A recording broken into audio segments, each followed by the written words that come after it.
Hi, everybody. Welcome to this first webinar from Music for All called Drum Major 101 Patterns for Success. We're going to give a little bit of time so that people can log in and get everything set up. So please feel free to come and go as you want. We've got some really cool things set up for you this evening. We're so excited. There are about 900 of you out there that are joining us right now. And it's pretty crazy. My name is Bobby Lambert. I'm the director of bands at Wando High School in Mount Pleasant, South Carolina. I'm also the head of the Drum Major Institute at the Bands of America Summer Symposium. I've been doing that now for, I think, 7 years. And we've had a really exciting time there, kind of building that curriculum and seeing that grow from, I think, about 300 and some students the first year to last year, over 600 students there. So tonight, what we wanted to do was to welcome you first, wish you well. I know that this is such a strange circumstance, trying to get learning and musicianship and all those things going at a time of year where we're kind of cycling over to the next year, getting ready for auditions, getting ready for new shows, getting ready for new ensembles. And all that's kind of come to a screeching halt. But what I've found is a lot of people, especially those of you that are watching, are growing by leaps and bounds. You're getting a lot of one-on-one attention and raising your level of awareness like crazy. So thank you for doing that. We're pretty close to 7 o'clock, so I'm going to go ahead and officially start. So like I said, my name is Bobby Lambert. I'm director of bands at Wando High School in Mount Pleasant. And I also head the Drum Major Institute at the BOA Summer Symposium. Before we begin, I want to thank Music for All for giving me this opportunity to come to you tonight and to give you some words of wisdom. I don't know, give you some training on how to audition and how to begin those foundations of conducting. I want to thank Cecily Yoakum. She's our technical director up there, and she's taking care of all of the stuff to make this happen. So thank you, Cecily, for doing that for us. I want to thank James Stevens. He's the director of advocacy and educational resources at Music for All. It was kind of he and I on a phone call last week saying, hey, boy, wouldn't this be a good idea to do right now? I bet people are so bored, I wouldn't seem so boring to them anymore. And he said, yeah, sure, that would be a good idea. Also want to thank our Wando drum majors. You see the other folks that are up there in our Brady Bunch squares.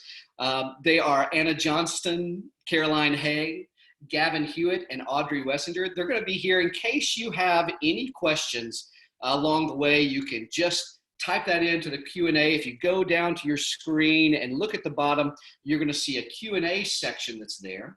And so at any point, if you want to ask a question, you certainly may do that. Now realize that everybody will see those questions. So just make sure that you're really appropriate and really clear as you write them. And those 4 young people up there will take really good care of you.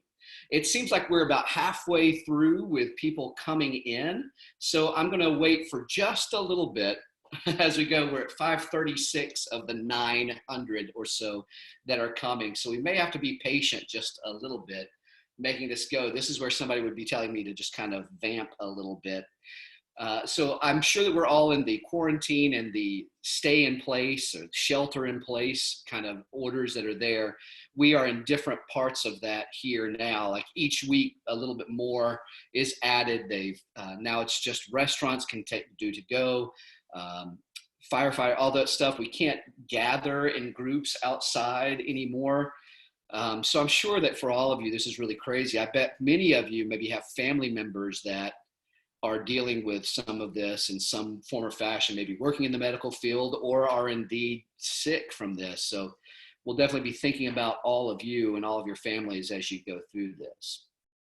So as the number continues to rise, I'm actually going to go ahead and get started with just a little bit of the warm-up process as we go. Before I do that, though, I wanted to tell you, we'll actually have our second Drum Major Patterns for Success session next Wednesday. Now, this one's going to be a leadership session. It's called Defining Your Strengths, and it's one of the things that we do at Wando, and one of the things I've done with leadership students all over the country for several years. It's really kind of a self-assessment, trying to find what you are really good at, what you do really well, and how to maximize that. And it also looks at some things that maybe you need to improve on and what are the best routes to do that. So that self-assessment class will be really fun. It'll be, again, next Wednesday at 4 p.m. Eastern time, and I'll tell you a little bit more about that when we get done here at the end. Okay, so to get started, I was Cecily, I'm not sure if you're still there, but I am the little screen, and I'm watching Audrey, and Audrey's doing a great job, but that's the big screen for me right now. So if you can do anything to help me out with that, I would appreciate it. All right, we can still see you, Bobby. So you're excellent, good. Excellent. Sounds good. Okay, so everybody, as more people are coming in, we're just starting this warm-up process. And I'm going to try and stay a little bit close so that you can see really what I'm doing. What I'd ask you to do first is to simply watch, and then I'll talk you through it, okay? First thing we want to do is to take our head. Well, actually, the first thing we want to do is just to breathe a little bit. With all this going on, I know for me right now, I'm a little nervous, a little tense, so I need to do this just as well. So I like to think of having air come in through the bottom, all the way from my toes, and come all the way and fill up my head, and then simply exhale that out. So here you go with me, ready, and breathe.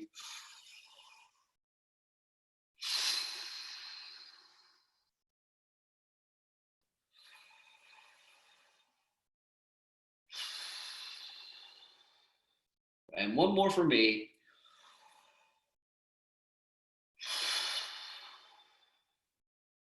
Now, if at any point you start to feel tense along the way, one, maybe what you're doing is a little bit too tense, but also just taking that breath will help to lower the shoulders, help to lower and center the body and the mind a little bit more. So after we've done a little bit of breathing, I'm going to start doing some stretching. And we're going to start from our neck and work down our torso. That's where I usually get pretty sore. So I'm going to start with taking my chin to my chest. And simply just watch for a second, because I want to be really careful with this. I don't want to hurt you. We won't do neck rolls all the way around. The medical people that I've talked to said that's not really the best way to make that stretch. So we're going to take our chin down to our chest, and then try and take our ear as close to our right shoulder as possible. Now, if you notice, this shoulder over here is high for me. I've done a bit of conducting the last several days, and so it's a little bit tense for me right now. So by the end of this stretch, I'm going to hope that that relaxes a little bit more. There it goes already. So I'm simply going to roll my head back down, chin to chest. And I'm going to continue it all the way around so that my left ear goes to my left shoulder. Cool. Why don't you try that with me, please? We're standing here nice and straight and just chin down to chest. And I'm going to go to my right side, ear to my shoulder, trying to let that left shoulder relax. Bring it back down, chin to chest, left ear to left shoulder. And I just want to simply go back and forth, trying to stand tall, but just roll that out. You're going to hear some snap, crackle, pop as you go along there. When we have our big drum major session of all 600 of them there, it sounds like Rice Krispies having milk poured into Rice Krispies when that happens. As you do that, you're going to feel a little bit of tension and release here in these shoulders, in the top part of the shoulders. The next thing we're going to do is look all the way back so that I can't go back any further. And then we'll simply take my right ear to my right shoulder, as I did before, no further. Go back. And over left shoulder to left ear. Just a couple of times in that progression. We're trying to get the muscles that hold the neck up to relax and release some tension that's there, okay? So I would do that for about a minute or so, 30 seconds on both sides, just so that I get things starting to move a little bit. This next exercise we do is going to really take that to another level. We're going to take our right arm, go over, and get our left ear. And when I just watch it one time, I'm going to bring this all the way over as far as I can until I feel tension. And that's where I'm going to stop. I'm going to wait for just a second. Then I'm going to take a deep breath in, blow out, and try and pull a couple more inches, getting my ear a little bit closer to my shoulder, okay? So here we go. Right arm is up, bend at the elbow, left ear, and bring it over as far as you can. Now, I have to tell you, I've been doing this a little bit today, so I'm in good shape. Last night when I did this with these folks, my shoulder was up here and they could see it pretty clearly. So I've been stretching this a lot. If you aren't down here with the shoulder, that's okay. But this is as far as I can go right now. Now, my right shoulder, I want to make sure that it's down and relaxed. Good, good, good. Now I'm going to take a breath and I'm going to try and go this direction, pulling my ear a little bit closer to my shoulder. Okay, ready?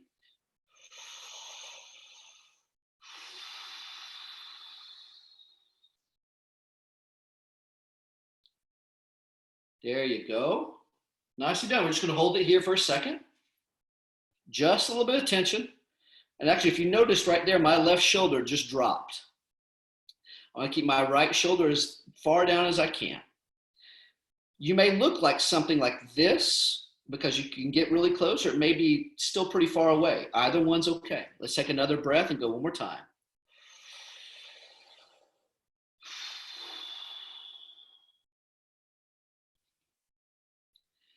As you hold that there for just a second, just kind of think about your day and all that's happened. Getting yourself ready. I bet it was kind of nerve-wracking joining this meeting. There's a little bit of tension that's there. Luckily, you can't see us. We can't see you. So no judgment whatsoever. So whatever you're doing right now is great. The fact that you're doing something is pretty amazing.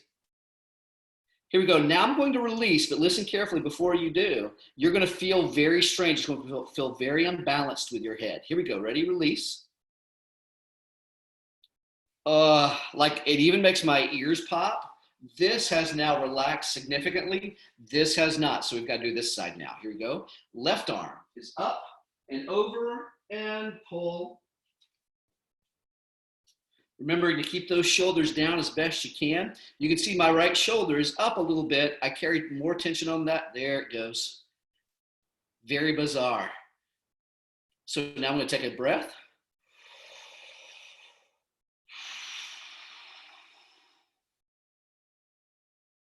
I want to feel just a little bit of tension there. Just hold it till it relaxes. It will relax, I promise. Again, thinking about how much better a musician you are than you were 2 weeks ago.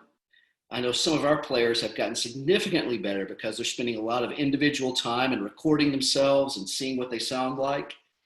I can actually tell you these folks up here have been sending me some video and audio of some great playing the last few days. Here we go. Breathing in. Last one. See, I can feel my right shoulder still pretty high, and it's starting to drop. And there it goes. Cool. Now when we release, you'll feel quite a bit more balanced and quite a bit more relaxed. Here we go. Ready? Release. There we go. And if anything, we should start to feel a little bit better alignment with our ears and our shoulder. If you're like me, when I don't think about this, I crane my neck forward. So keeping that chin back is exactly what I want to look like. Let's do some shoulders, okay? You've seen arm rolls before. We want to think about just using the shoulders and making big circles with our shoulder. And then we'll relax my arm and just let it go with wherever my shoulder's taking it.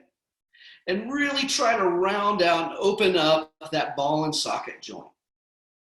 Just going slowly. And then we'll go the opposite direction, okay? So about 5 good turns each time. The front of my shoulder usually strains the most. And so I can really feel that if I don't warm up properly, okay? Good, let's do left side, ready? Those big circles, just focusing on the shoulder itself. And now let take the elbow with you. There you go. And then the opposite direction. I gotta tell you, this is a little surreal, being able to see myself do this and none of you. It feels a little awkward right now, if I'm perfectly honest with you. And so doing both of those at the same time, I still feel a little bit of tension right here in my right shoulder. So I want to do one more exercise that touches the front, the middle, and the back, and also engages the upper torso quite a bit more. So here we go. We're going to take our right arm up one more time. We're going to take it actually behind our head this time. Instead of over to the ear, it's going to go behind us. But notice I want to keep my ears in line with my shoulders. Don't push forward, chin to chest. Keep that head nice and tall. And we're going to take that other hand, the left hand, pull that down so that you can almost touch your shoulder blade. Okay? That's your scapula back there. We want to see if we can touch those bones. Now, while we're still standing straight, we're actually going to bend at the waist, straight over to our left side. Good deal. Bring that back up. I'm going to bring my arm right in front of me, so it's straight across my body. And I'm going to start rolling my wrist. See, some people forget that they have to use their entire arm to conduct. And we want to get that forearm and the blood going to the fingers, all that good stuff, going opposite directions. Good deal. And now I'm going to simply rotate in that direction that I'm pulling. So for me, I'm going to the left. Good deal. I'm going to rotate back around just to gain my torso there. I'm going to keep my body straight, pull the arm right behind me, grab the wrist, and pull just a little bit more. That's getting this very front. So the first exercise did the back, second the middle, and this one gets the very front of the shoulder. And while I'm here, I want to squeeze a good bit.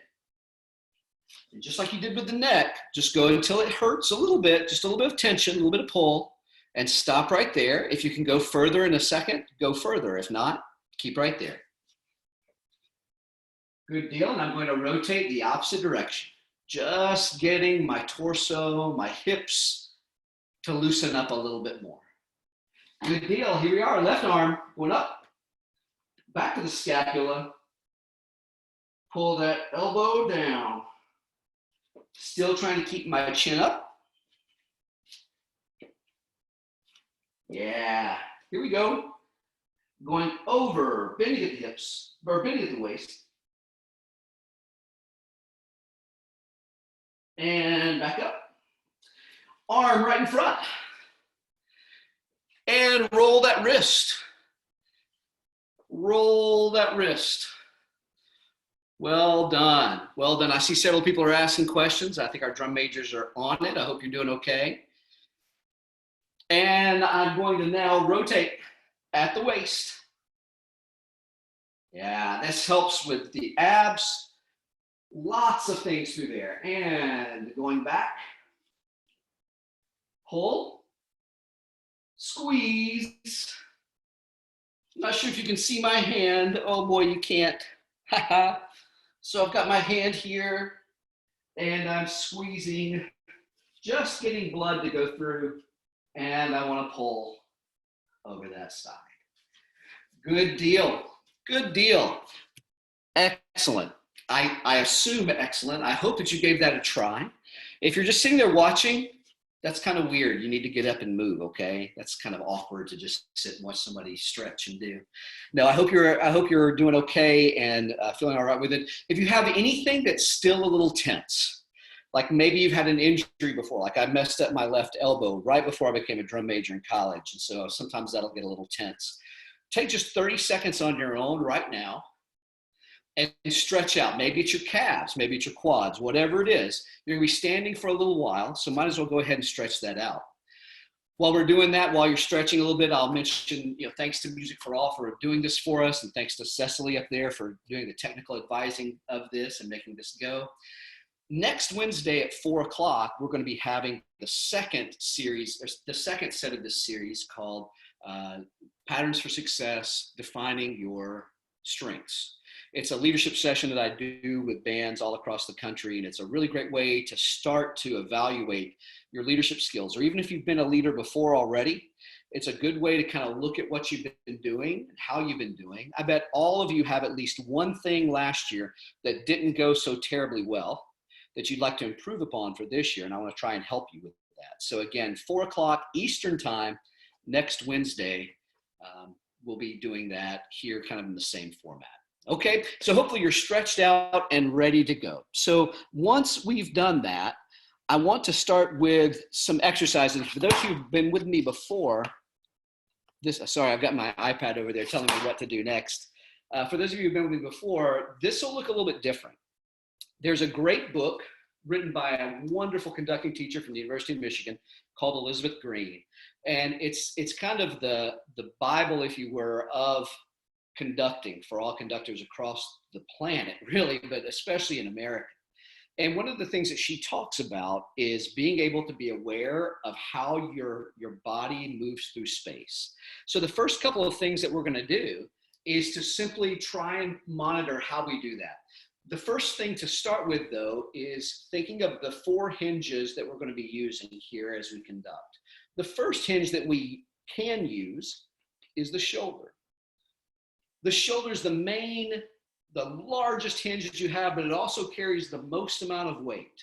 We actually only want to use that to really emphasize something. The main hinge that I like to use is the elbow. If you think about it, when you use your shoulder and nothing else, you kind of have a lot of dead weight that's there, don't you? And it can move a lot of different ways. It's a ball and socket joint. With the elbow, there's only one thing that it can do: open and close. And so I think that it can define the pattern a little bit more clearly and be a lot more efficient as we go through. So that's hinge number 2.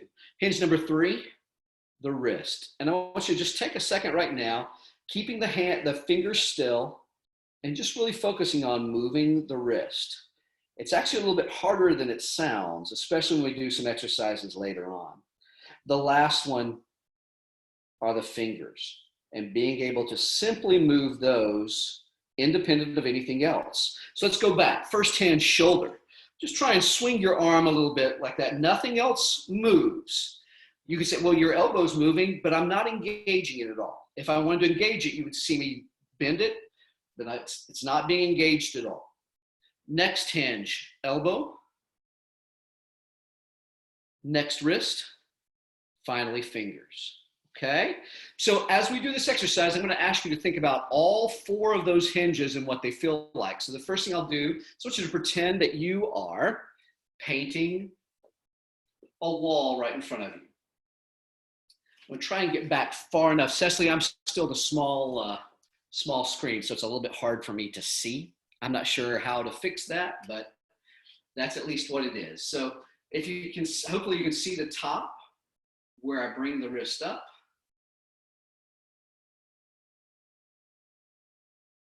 And I'm just trying to move through time. So as I count, well, we found that sound and visual doesn't quite go together very well.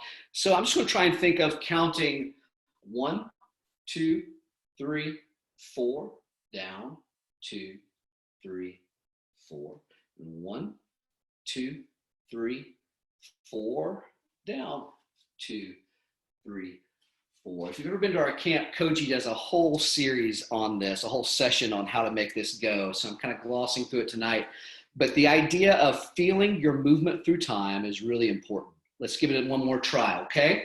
Now I'm going to think about putting my arms shoulder width apart.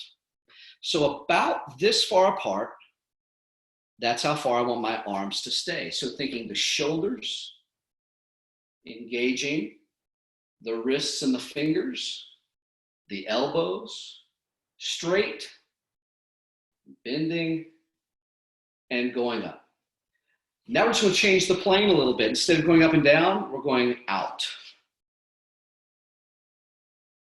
It's a very relaxing exercise, honestly. I've seen people like doing Tai Chi, and this is similar to some of the stuff that they do. In fact, I think that Dr. Green did some of that. I think it's where she got this. Good deal.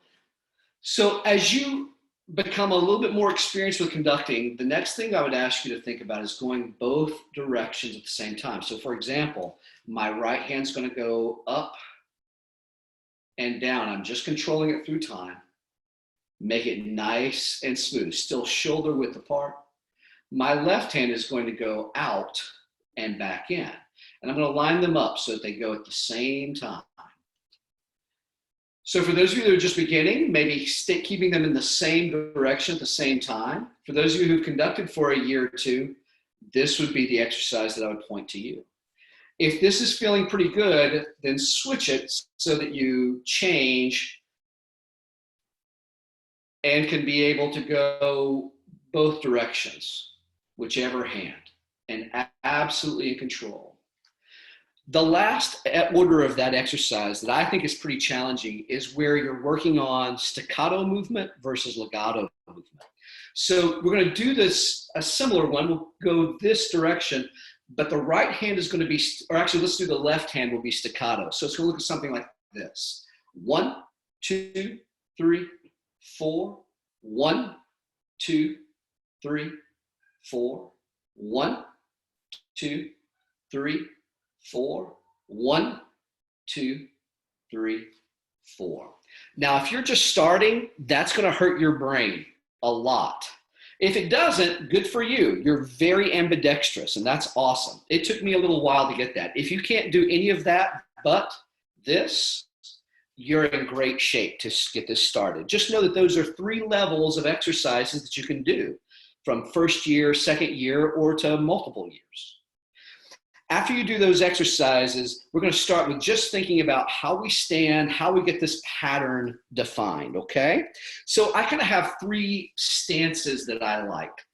Number 1 is just keeping your feet together. Keeping the feet together. If that's how your band stands, I might suggest that that's what you do. Some people get really bent out of shape and think they have to do a lot of different things with this. The truth is we want this to be kind of our home base. This is where we stand for the majority of the time. And if we leave it, we're making something big.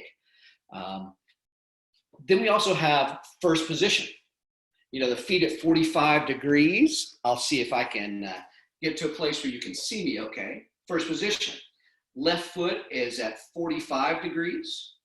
Right foot is at 135 degrees. So feet together, first position. Now, the other position that I like that I've seen used a little bit is third position, actually, where the heel of the foot goes into the arch of the other, or even inverted third position, whichever one. What I would encourage you to do is to try all 3 of those and see which one feels the best. Let me give you a word of caution right here. Several drum majors like to stand feet apart. And I think that that's okay if the music calls for that. If it's a relaxed feel or incredibly vibrant at some place, I think that that's good. However, this is what I've seen a lot of times. With feet apart, it's really easy to bounce up and down. And I can't tell you how many times I've judged a drum major and I've just sat and watched them bounce the entire time. It's kind of like watching the magic ball go across the screen, highlighting the words as we're supposed to be doing a sing-along, except it's not the ball that we're watching bounce up on the podium. So I would encourage you to be really careful. If you take that legs apart approach, especially the whole time, just be extra careful that you don't start the bouncing, okay? So you decide how you want to stand. From that point on, then we're going to talk about how to find our power point, how to find that place where the pattern begins. You know, for some of you, you've maybe never conducted before. One of the things I would encourage you to do is don't necessarily watch drum major videos online. I would watch orchestral conductors online. Rostropovich, Leonard Bernstein, Tosca, I mean, just incredible conductors. Now, they're going to get a little crazy, but you're going to find that there's always a center to their conducting. And this is what I'm talking about. I want you to find your rib cage, the bottom of your rib cage, and go 2 fingers below that.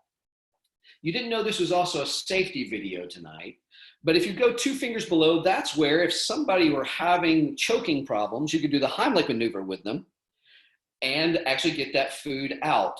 The reason that it's there is because no matter how tall, how short, how wide, however you're built, this is the center of your body.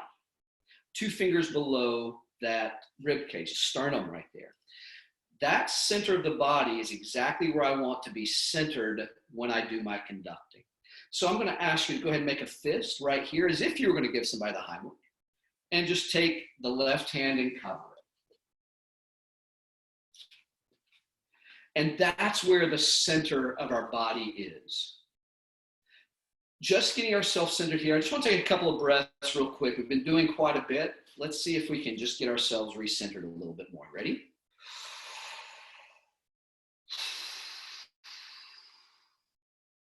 Feel that tension go away.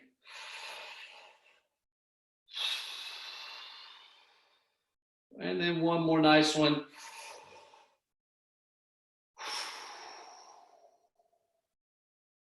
Cool. So bringing that right to the center.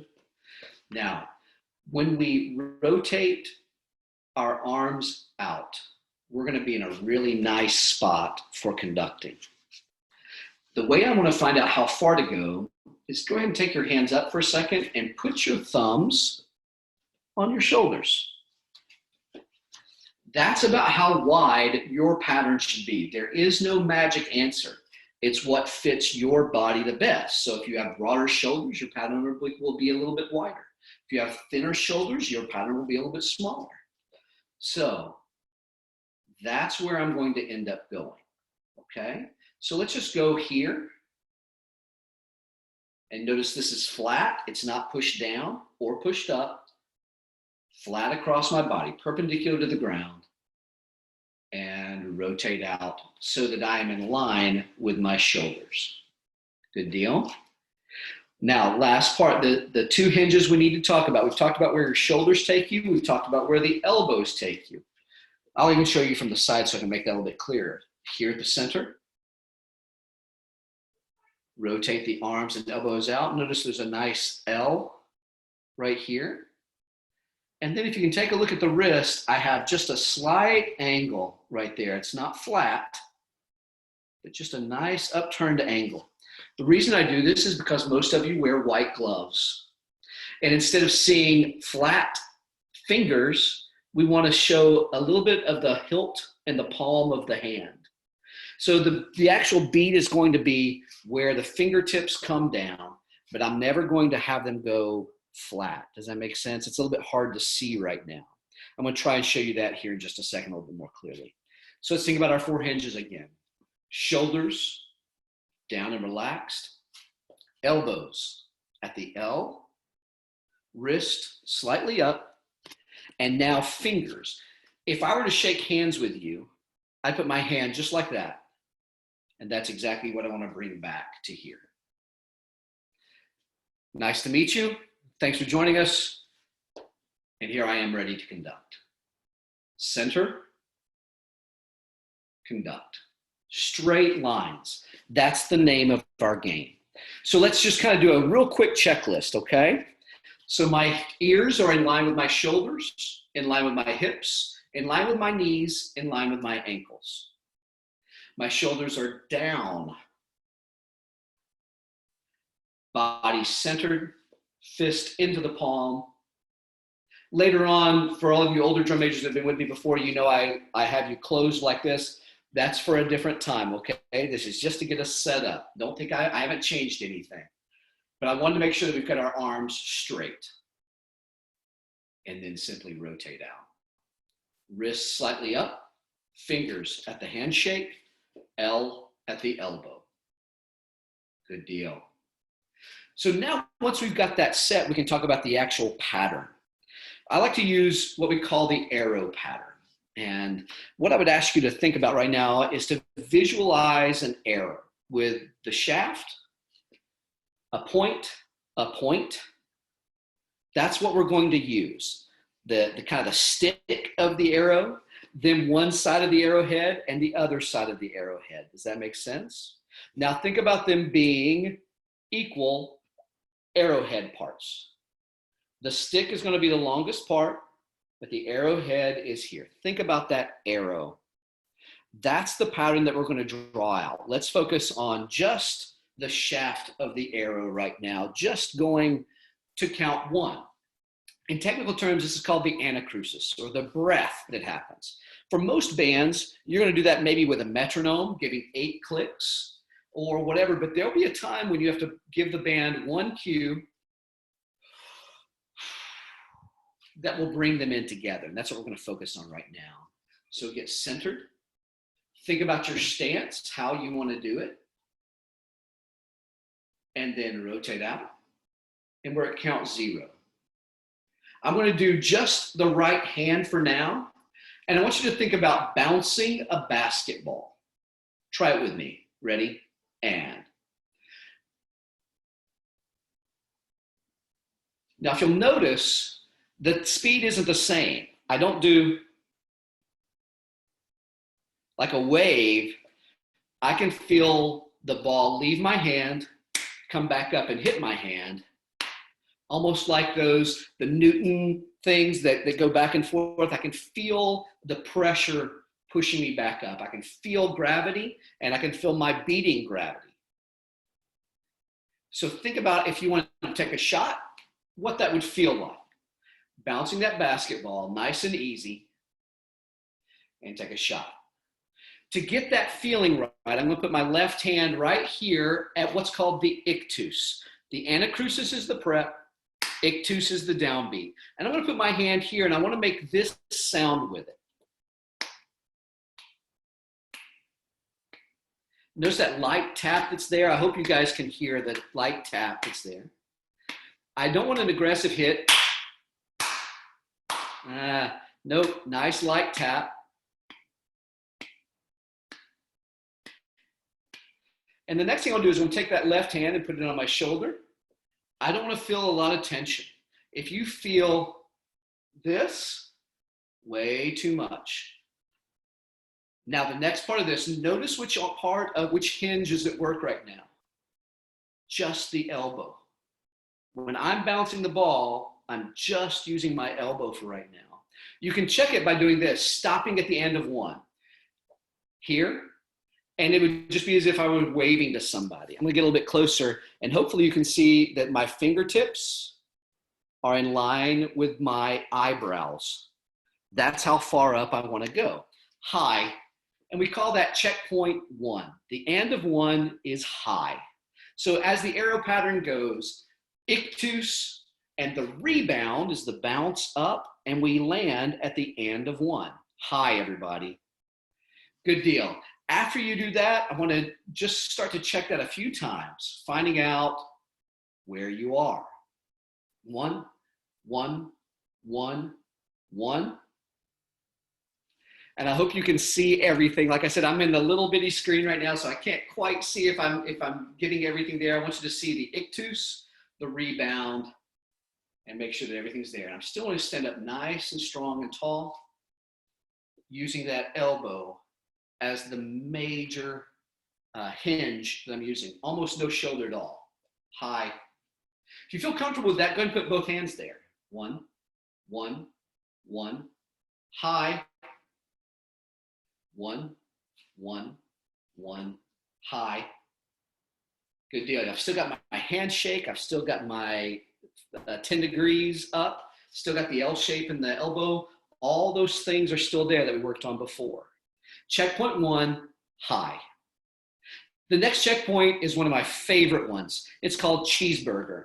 I want you to pretend that you're having a cheeseburger and it's right here in front of you and you're going to take a bite of it. If I just went a little bit further, I could be able to take a bite. Now, this isn't the big Hardee's heart attack burger or anything like that. This is just a regular hamburger right in front of a cheeseburger right in front of me that I could take. If you'll notice, I've got a bit of a triangle right here in front of me. This, if you haven't guessed, is the end of 2. So we go high end of 1, cheeseburger end of 2. I could reach out and eat that cheeseburger. Okay, so let's see if we can put those 2 together. Anacrusis, 1 and 2, and there's the cheeseburger. From the side, you can see how close it is, how much my hinges have moved for my elbows, almost none for my shoulder except to maybe take the elbow out a little bit further. Watch it one more time. Ready and go. 1 and 2 and good. Good, good, good. One more time. Ready and go. 1 and 2 and this is the one when you have about 600 people in the room and they all do that biting noise on that. It sounds really disturbing. And especially when you're the person standing in front of all of them, it's like I'm in a really bad zombie movie or something like that. So I'll probably have some bad dreams about that tonight, knowing all 900 or so of you are out there chomping at me. All right, so we've done cheeseburger. The next one is called hug. But I want to make sure that as we add more beats, we're still thinking about where the ictus is. It's right in the same place that we started with, here, here. The ictus is always here. When you see me do these 3 beats, 1, 2, 3, it's always in that same spot. Do you see how the arrow is coming to fruition? Okay, so I'm here at cheeseburger. I'm going to do back to the ictus, which is what we said before, where we were before. And then I'm going to go out. Now, it's a little bit hard to see what going out is, but I want you to think about drawing the letter W. Down, up. Not like the McDonald's arches upside down, not the swoop. Straight line, okay? When you do that, when you're out here like this, it looks as if you're getting ready to hug somebody, really with a great big hug. That's kind of how we want, that's how we want that to feel. Cheeseburger, ictus, hug, and just be able to hug somebody. Now, be careful with your hand position right here. This is the toughest beat to really master. I'm here at cheeseburger. When I go out, an easy way to do this is notice that my thumb is up. Now, I honestly don't mind when people keep their hands out, but sometimes I've noticed when they do that, they flatten out. So again, I would ask you in your mind to think about the letter W and all of the lines being exactly the same length, okay? So if we do that, we can't flatten it out there. Make sense? W, W, here, here. This is that time on Sesame Street where I really wish I could draw something and the little dotted lines would actually show up. So that for next time, I'll have to keep thinking about how to do that. All right? So here we are, cheeseburger, 3 and. Let's see if we can put those 3 together. Get yourself centered, rotate out, ready and go. High, cheeseburger, hug. Got it? Good, one more time. Ready and go. 1 high, 2 cheeseburger, 3 hug. Just take a second on your own and try that. I'm going to do it a couple times and let you watch. And you check it out and see how you line up or just see what it looks like. Hopefully you can maybe see yourself on video or mirror. When you get done with this, if you can't see the video, you play your own back and video yourself and see exactly what it looks like, okay? So, 1 and 2 and 3. 1 and 2 and 3.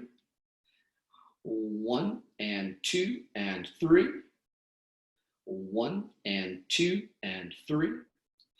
Good deal.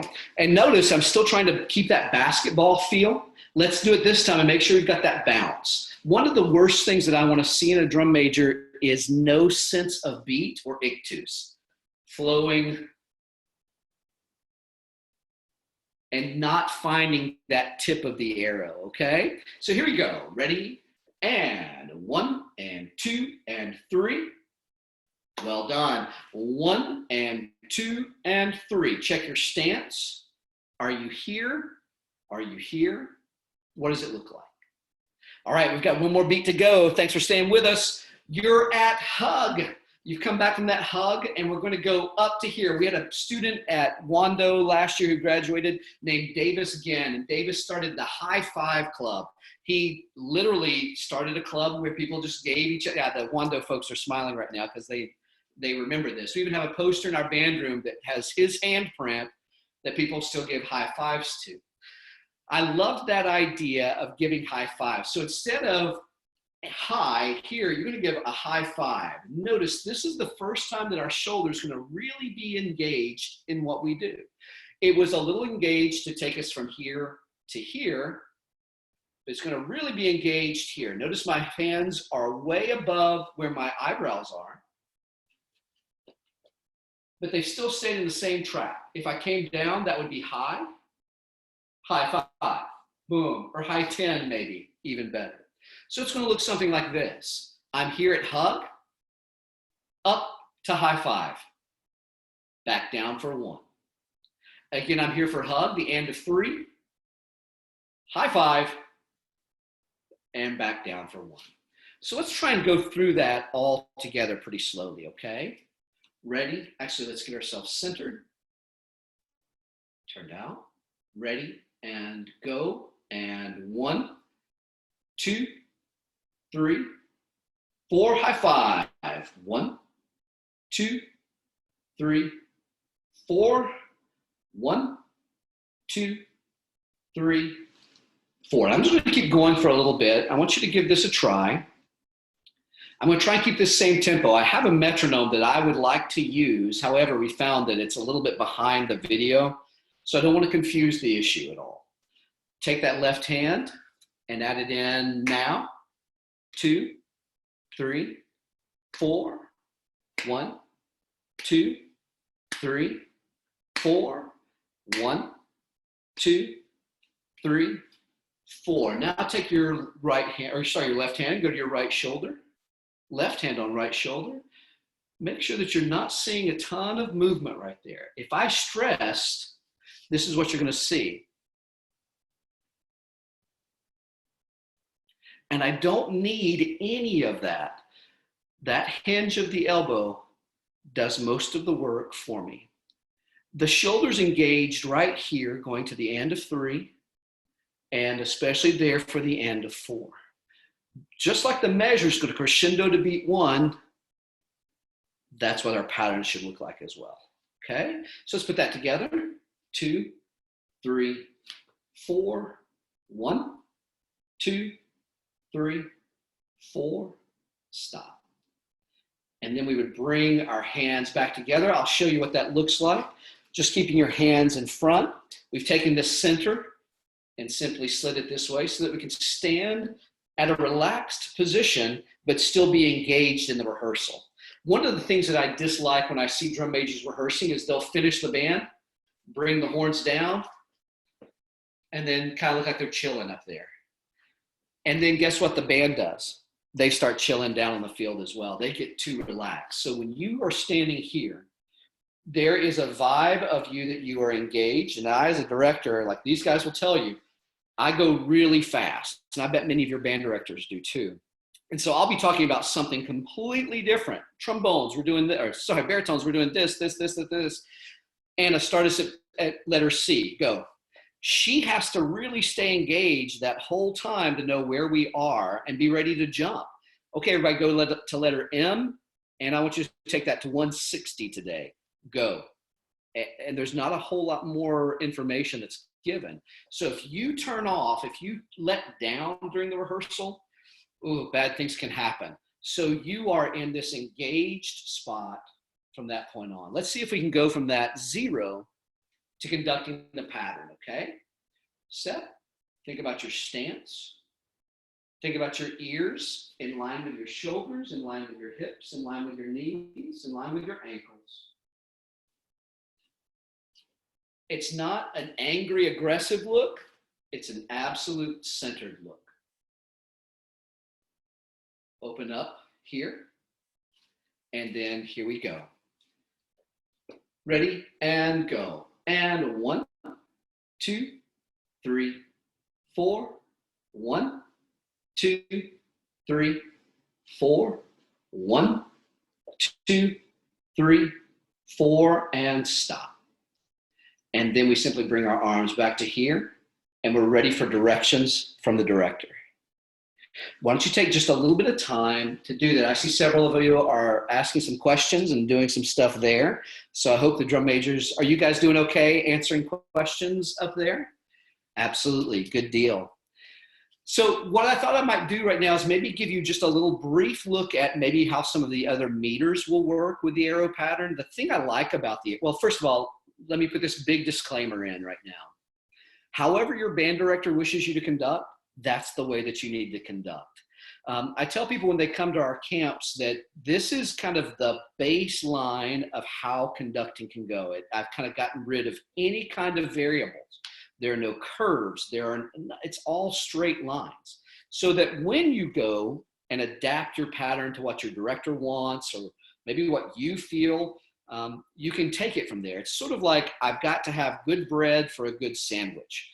If you don't have that, the other stuff doesn't matter so much, but the meat and all, that's the real stuff of the sandwich, but that bread has to be a foundation.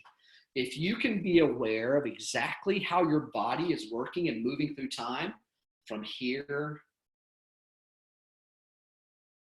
to here, and then going fast with some, like doing all those kinds of things, you can really get very good and creative with what your pattern can do. So those of you that have been around for a while, you're like, gosh, I kind of know a lot of this already.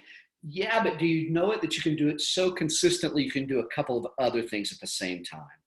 So let's see if we can dive into that just a little bit more. The arrow pattern can really adapt well to 3/4, 2/4, 1/4, any of those things, even 5/4.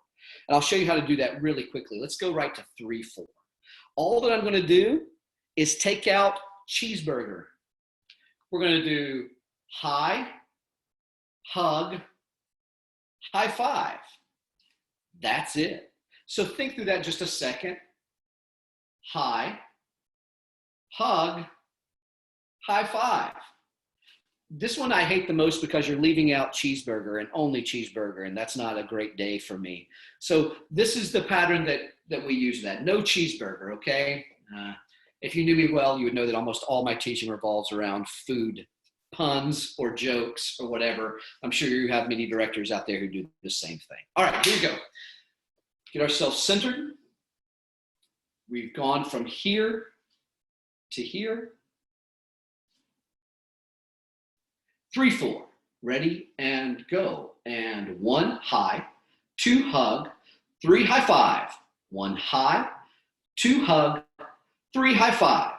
1 high, 2 hug, 3 high five, and stop.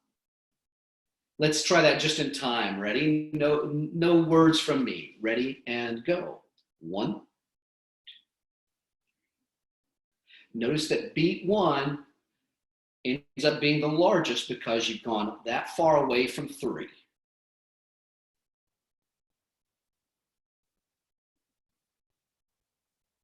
Good deal.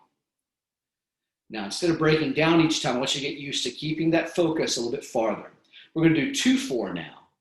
So instead of doing high, hug, high five, we're just going to do hug, high five.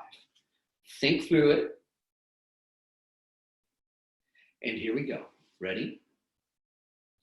Ready and go. Straight out to hug, high five, hug, high five, hug, high five, hug. Last one, high five, stop. Bring that in. Relax. So that idea of 3/4 and 2/4, very similar. We just have taken out one beat for 3/4, one beat for 2/4, and we take out cheeseburger, then we take out high. I'll tell you one of the toughest challenges that young conductors will have is 3/4 time and remembering to do high. That's one of the challenges that I find with young conductors. Not for long, but it's one of the kind of one of the traps along the way if you're not careful. 1/4 you've already done. We're bouncing the basketball. Set.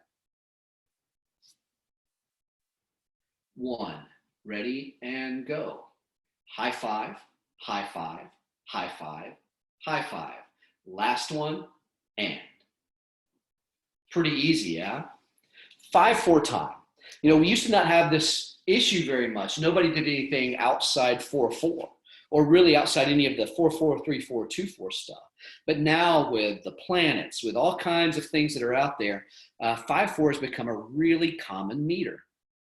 I would tell you, you need to understand that there are 2 types of 5/4. 3 plus 2, and 2 plus 3. So figure out how the beats are patterned together, either 3 plus 2 or 2 plus 3. Your band director may say, I only want you to use those two patterns. So if it was 3 plus 2, you would simply do 3 plus 2. Ready and go. 1, 2, 3, 1, 2. 1, 2, 3, 1, 2. Maybe that. If you're getting a little bit more creative, we do a double cheeseburger, which is my favorite pattern of them all. We'll set ourselves up, go for 1, and we're going to double the cheeseburger. Watch it one time. Ready and go. 1, cheeseburger, cheeseburger, hug, high five. 1, cheeseburger, cheeseburger, hug, high five. There we go. Ready? Try it with me. Ready? 5, 4. 1, 2, 3, 4, 5. 1, 2, 3, 4, 5. Last one. 1, 2, 3, 4, 5. Stop. Bring it down. Keep that focus nice and strong. And relax. The last thing I'm going to do for you is I want to give you one really great exercise that I like to use, and you can kind of use it in 2 different ways. For our starting conductors, this one's for you. And all that we're going to do is simply use our brain to be aware of 2 things at the same time. We're going to do just a few measures of 4/4 time. So if you'll join me, please, everybody can join along. Here we are. I'm set, strong. 4/4 time, please, everybody. Ready and go. 1, 2, 3, 4. 1, 2. Now, as I start to do this, I'm going to try and keep that tempo. This is where I would want the metronome, and I would like it set on 70 if I were doing this by myself. But instead of counting, I'm going to start using the alphabet. Just a slightly different thing, different thinking, but I have to keep up with where I am at all times. So here we go. Alphabet and A, B, C, D, E, F, G, H, I, J, K, L, M, N, O, P, Q, R, S, T, U, V, X, Y, Z. Now we are done. I think I may have missed a letter in there or something like that. I was actually looking at the 3 of you guys up there like, oh, I forgot W. Well, of course, WX. But that you get the idea, like trying to think about 2 things at once, okay, as you go through. Now, for those of you that are a little bit more experienced, I would do this exercise. It's called through the meters. And so what we're going to do is a measure of 5/4, measure of 4/4, 3, 2, 1, and right back to 2, 3, 4, and 5. So let's just count it one time. Ready? If this is too far advanced, hang out for just a second, kind of catch your breath. But for those of you that have been conducting for a little while, I hope this one stretches you just a little bit. Okay, here we are. Set. Through the meters. 5/4 and 1, 2, 3, 4, 5. 1, 2, 3, 3, 4. 1, 2, 3, 2, 4. 1, 2, 1, 2, 4, 3, 4, 3, 4, 4. 1, 2, 3, 4, and in with 5, 2, 3, 4, 5. Stop. Good deal. Good deal.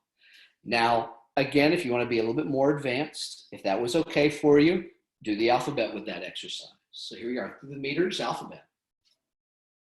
Ready and go. A, B, C, D, E, F, G, H, I, and so on and so forth. My time is running out, so I want to make sure that I don't go over. That was a lot. For those of you who've come to our camps before, you probably recognized a lot of that. but we get to in our camps spend a lot more time with all that stuff. I'd love to do a more advanced session, and hopefully we can do that. If enough of you are interested in this, and reach out to us and let us know that you had a good time, or if you have suggestions for us about what to do differently, we'd certainly like to hear that too. But conducting is as personal as your handwriting or as your musicianship. Nobody can tell you how to do all of it. It's really an experiential thing. So you're going to have to watch and start to make some decisions on your own. What's your personality like? What's the music like? What's the band like? I'll tell you, when I watch a conductor on the podium, I can often tell how the band is going to play. If the conductor seems nervous, scared, unsure, the band almost certainly will do the same thing. If the conductor seems confident, strong, poised, the band tends to do the same thing. I think what I would tell you the secret is it comes more from the conductor to the ensemble than it is the conductor drawing off the ensemble. Hopefully it can be a two-way street, but it's much more about what you set up on the stand. And the more clear and concise and precise that you are with your conducting, the way easier it is. I would tell you this, the best players have the most fun, always. So one of the last things I wanted to say is these four drum majors up here, one of the things I'm proudest of them for is that they're all four fine, fine players. We have an interlocking student up there. We have principal, trumpet, and all state. We have saxophone, all state, all region, all kinds of stuff. We have a terrific bassoonist who's played played at all state orchestra. I mean, great players. And I can tell you one of them was playing at a certain level, became drum major, and got way better as a musician. Actually, all of them have been great players, but just to see them continue their musical rise is really important. So none of this makes any difference unless you really go after music. You can have all kinds of florid things and do crazy patterns and all kinds of mess, but if you don't understand and love the music, none of it makes any sense. And the last part of it that I would say is if you don't care about the people that you are conducting, they won't care about what you're conducting. You know, one of the best adages that I've ever heard is people don't care how much you know until they know how much you care. And the way that you can show that is by how diligently you go after conducting or music or anything in your program. Same with us directors. I can tell you that there have been people who have tried out for drum major. Well, as I look at the four people across the top of the screen, I don't know that I would have picked out any one of them as a freshman said, that's going to be a drum major. Caroline was somebody who I didn't want to try out for drum major at all, as she's principal trumpet player. She was all-state jazz first chair, all-state concert first chair, and all-state orchestra first chair, trumpet player, and now she's a drum major. Now, any drum majors, any band directors who are watching, you're like, you're crazy. I know. But she did a great job, and she continues to. And the section really worked to make sure that she wasn't missed out on the field. So all those things, I have two double reed players there. I have a terrific saxophone player. All of those things conspire to make a great drum major. And we call this patterns of success because it's not just what your pattern looks like. There are habits and patterns that you create every day that will define what kind of drum major you are. Sorry to sound like a dad or somebody like that, but I'm really passionate about what drum majors can do and how I've seen a really good drum major elevate the band so fast, so far, that I really want to make sure that I give you all the information that I possibly can. So we have some notes that I'll give to Cecily, and she can post those so you can see kind of the timeline that we went through. Last checklist, just making sure that you're continuing to breathe as you conduct, keeping things in line, and using the arrow pattern as a base. A lot of good things can come from that. So drum majors there, did I miss anything or any question that I need to go over now? Or Miss Cecily, if I need to do anything, you please let me know. Wando drum majors, are you guys okay? Okay, anything that I need to go over? You're okay? They usually keep me straight, so if I'm missing anything, they'll let me know. Hey, the last thing is look for an announcement about next Wednesday, 4 o'clock Eastern time. We'll be doing the second Patterns for Success session, talking about defining your strengths. If you like this, let us know. I'd love to do another one. Maybe we can get into a little bit more of the advanced conducting technique, some more musical stuff, and how to study a score. I've got some great people across the country who can certainly help us out with that. So you let us know how we can help, okay? Everybody, please stay safe. Music for All is a company that really cares an awful lot about its participants. And they showed me very clearly with like, we want to do this for free. We want to do this as many times as we can. We want to try and reach out to the people that are there. I hope that you'll remember that.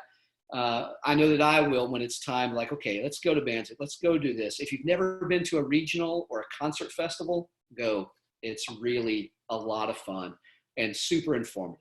So from all of us, from Wando and Mount Pleasant, and from the folks in Indianapolis helping us make this go, thanks so much, everybody, for tuning in. I hope you have a great rest of your week and stay safe. Be blessed.